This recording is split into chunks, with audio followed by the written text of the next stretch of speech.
اس کہانی کا نام ہے ابو آدم، امی ہوا اور مغرور جن۔ ایک اکیلے اللہ نے سب کو پیدا کیا۔ فرشتوں کو نور سے پیدا کیا، جنوں کو آگ سے پیدا کیا۔ ابھی انسان پیدا نہیں ہوا تھا۔ فرشتے سارا وقت اللہ کی تعریف کرتے تھے، جبکہ جن کچھ اچھے اور کچھ برے تھے۔ ایک جن اللہ کی بہت عبادت کرتا تھا، وہ بھی فرشتوں کے ساتھ رہنے لگا۔ اللہ تعالیٰ نے انسان بنانے کا فیصلہ کیا، فرشتوں کو بتایا کہ وہ انسان بنانے والا ہے اور یہ کہ انسان زمین پر رہے گا۔ فرشتے حیران ہوئے، کہنے لگے یہ انسان کہیں گڑبڑ نہ کرے، آپ کی تعریف کے لیے تو ہم بھی کافی ہیں۔ اللہ تعالیٰ نے فرمایا، میں وہ جانتا ہوں جو تم نہیں جانتے۔ اللہ تعالیٰ نے انسان کو مٹی سے پیدا کیا اور اس میں اپنی روح پھونکی۔ یہ پہلے انسان آدم تھے۔ اللہ تعالیٰ نے آدم کو چیزوں کے نام سکھائے اور عقل دی۔ آدم کو فرشتوں کے سامنے کیا گیا۔ اللہ تعالیٰ نے فرشتوں سے فرمایا، ان چیزوں کے نام بتاؤ۔ وہ کہنے لگے، ہمیں تو نہیں آتا، ہمیں تو صرف وہ آتا ہے جو آپ نے ہمیں سکھایا ہے۔ اب آدم سے پوچھا گیا، انہوں نے جھٹ سب بتا دیا۔ اللہ تعالیٰ نے فرشتوں سے کہا، میں نے تمہیں نہ کہا تھا، جو میں جانتا ہوں وہ تم نہیں جانتے۔ اللہ تعالیٰ نے حکم دیا، سب آدم کے آگے جھک جائے۔ سب نے بات مان لی، جن نے بات نہ مانی، اس کو آدم کا بڑا ماننا برا لگا۔ اللہ تعالیٰ نے پوچھا، تم نے میری بات کیوں نہ مانی؟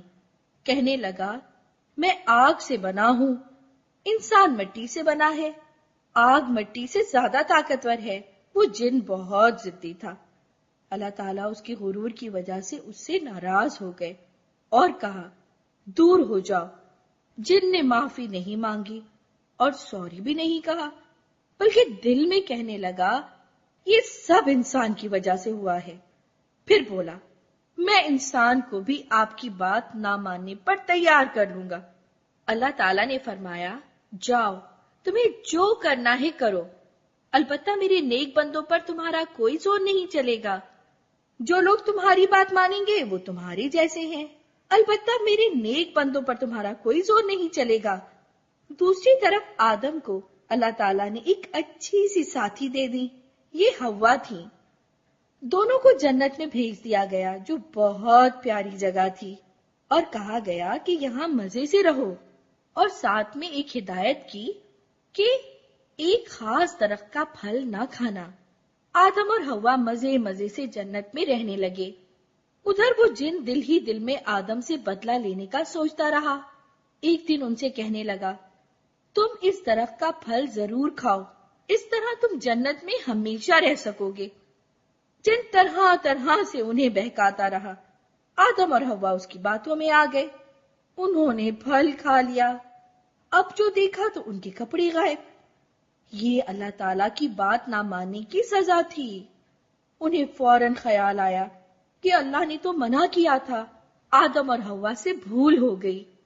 اب انہیں افسوس ہوا کہ ہم نے اپنے اللہ کو ناراض کر دیا۔ سوچنے لگے کہ اللہ تعالیٰ سے معافی کیسے مانگیں۔ اللہ تعالیٰ کو ان کا افسوس کرنا اچھا لگا۔ اس نے انہیں معافی مانگنے کا طریقہ بتا دیا۔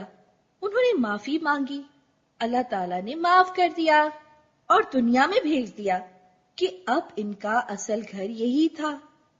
اللہ تعالیٰ نے آدم اور ہوا کو بتا دیا کہ اگر تم میری بات مانو گے تو پھر ہمیشہ کے لیے جنت میں جا سکو گے، اور جن تمہارا دشمن ہے وہ تم کو بھی برا بنانا چاہتا ہے، جو اس کی بات مانے گا وہ اسی کا ساتھی ہوگا۔ پیارے بچوں، کیا آپ کو پتا ہے وہ جن کون تھا؟ وہ جن شیطان تھا، جو ہمارے ابو آدم اور امی ہوا کی طرح اب بھی میرے اور آپ کے دل میں گندی باتیں ڈالتا ہے تاکہ ہم اللہ کی بات نہ مانیں۔ شیطان ہمارا دشمن ہے۔ وہ چاہتا ہے کہ ہم جنت میں نہ جائیں، وہ جنت جو اتنی خوبصورت ہے، جس میں میری اور آپ کی پسند کی چیزیں ہیں، مزے مزے کے کھانے، اچھے اچھے کپڑے، گھنے درخت اور ٹھنڈی چھاؤں، پیارے پیارے گھر اور اچھے اچھے لوگ۔